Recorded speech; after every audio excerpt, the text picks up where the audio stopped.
Welcome back, everyone. We've got a story celebrating Black history this morning. A West Philadelphia doll maker is inspiring young children through play. Keisha Bailey speaks with a local designer about his national doll movement.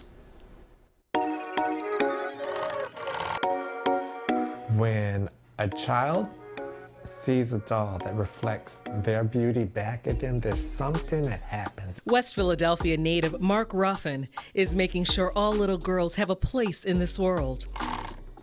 He's the mastermind behind the inclusive doll collection, Black Dolls Matter. I got so many no's. Listen, can I make it brown? No. Can I make a black one? Black dolls don't sell. Ruffin proved that was far from the case. After exhibiting at several trade shows inside the Philadelphia Doll Museum, the designer saw there was a need and place for black and brown dolls. I'm going to answer the question for once and for all. Black dolls matter. We were actually begging for, not begging, emphatically requesting that manufacturers be more inclusive in their offerings.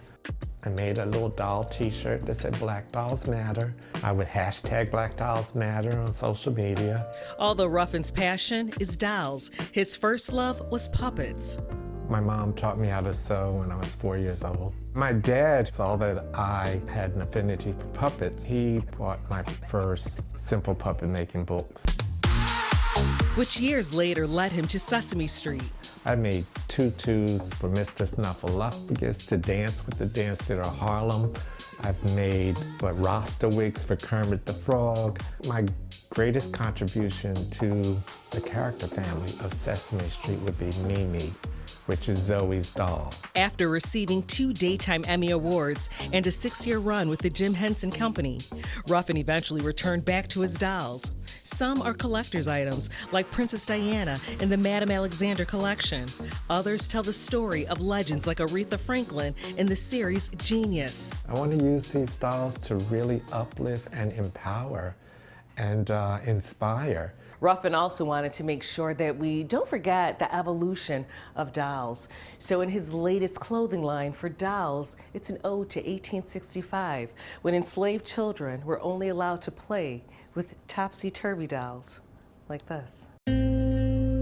Topsy-turvy doll was black on one side and white on the other side. An enslaved child could not be seen nurturing a colored doll, so they would flip the doll over.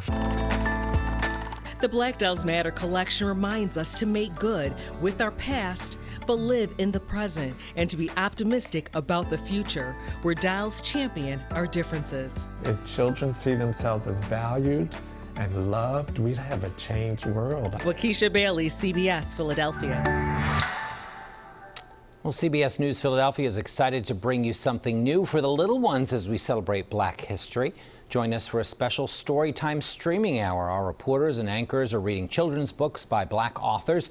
You can catch it every weekend in February on our streaming channel, Saturday mornings from 8 to 9 a.m. and Sundays from 7 to 8 p.m.